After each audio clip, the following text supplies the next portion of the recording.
పొలేశెట్టి Srikanth Kondapalli municipality నుంచి మాట్లాడుతున్నామండి. Kondapalli municipality చాలా వరకు మునిగిపోయింది కాబట్టి ఇక్కడ లోతట్టు ప్రాంతం వల్ల కొన్ని ఫ్యామిలీ కూడా దగ్గర 100 నుంచి 200 ఫ్యామిలీ కూడా ఉన్నారు. వాళ్ళని తీసుకొచ్చి సేఫ్ ప్లేస్లో పెడుతున్నాము. అలాగే వాళ్ళకి భోజనం సదుపాయం కూడా చేయాలనుకుంటున్నాము. కాబట్టి మేమున్న సిచ్యువేషన్ లో చాలా ఇబ్బంది పడవలసి వస్తుంది. ఒకవేళ మీరు సురక్షితమైన ప్రాంతాల్లో ఉంటే మాకు ఎట్టి పరిస్థితుల్లో కొద్దిగా భోజనాలు సహకారం అందించాలని చెప్పి కోరుకుంటున్నాము. మేము కూడా సాధ్యంత వరకు ఇక్కడ చూస్తున్నాము. కాబట్టి మా వల్ల ఇక్కడున్న సిచ్యువేషన్ వీళ్ళకి రక్షించడం సరిపోతుంది. కాబట్టి మీ వంతు సహకారం చేయాలని చెప్పి మనస్ఫూర్తిగా కోరుకుంటున్నాను. దయచేసి ఈ కొండపల్లి ప్రజలు చాలా లోతట్టు ప్రాంతంలో ఉన్న ప్రజల్ని కాపాడమని చెప్పి భోజనం కానీ లేదా మంచినీళ్ళ ప్యాకెట్లు కానీ ఏదైనా సరే కాపాడమని కోరుకుంటూ సెలవు తీసుకుంటున్నాను. మా కొండపల్లి ప్రజల్ని అప్రమత్తం చేస్తున్నాం. మీరు కూడా ఎంతో కొంత మాకు చేయూత ఇవ్వాలని చెప్పి కోరుకుంటూ సెలవు తీసుకుంటున్నాను. 30 ఇయర్స్గా నేనున్న ప్లేస్, నేను చూసిన ప్లేస్, ఇన్ని ఇయర్స్గా నేను ఎప్పుడూ చూడని ఈ సిచ్యువేషన్ ఇప్పుడు చూస్తుంటే నాకే చాలా బాధగా అనిపిస్తుంది, షాకింగ్గా అనిపిస్తుంది.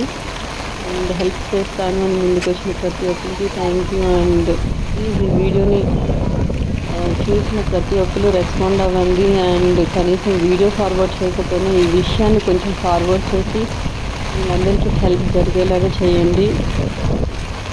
ఏరియా అంతా మీరు చూసిన వాళ్ళైతే గుర్తుపడుతూనే ఉంటారు, ఎందుకంటే ఇది అంతా మెయిన్ రోడ్ అనమాట.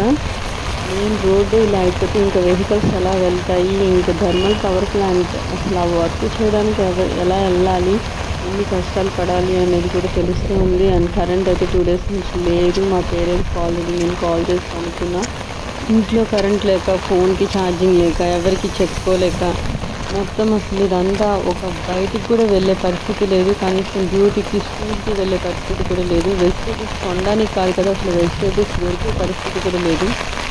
ఫుడ్ షెల్టర్ వైజ్ ఎవరికైనా హెల్ప్ కావాలంటే ప్లీజ్ ఉన్న వాళ్ళైతే తప్పకుండా హెల్ప్ చేయండి.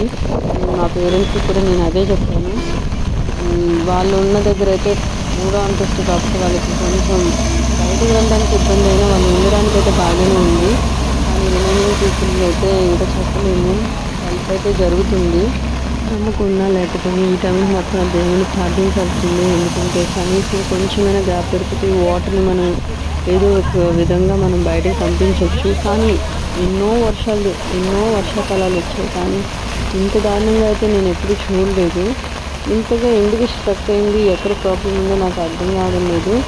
ఈ వీడియో నేను అప్లోడ్ చేస్తున్నాను, దానికి నెగిటివ్ కామెంట్స్ ఏమివ్వకండి. ఎందుకంటే నేనేంటంటే అక్కడ ఉన్న వాళ్ళు చాలామంది వాళ్ళ పేరెంట్స్ దగ్గర వేరే ప్లేస్లో ఉన్న వాళ్ళు ఉన్నారు. వాళ్ళందరికీ ఈ విషయం తెలియాలి కాబట్టి నేను షేర్ చేస్తున్నాను. తప్పకుండా అక్కడ ఉన్నవాళ్ళు, సేఫ్గా ఉన్నవాళ్ళు, సేఫ్గా లేని వాళ్ళకి హెల్ప్ చేస్తారని నేను మనస్ఫూర్తిగా కోరుకుంటున్నాను. అండ్ మీరు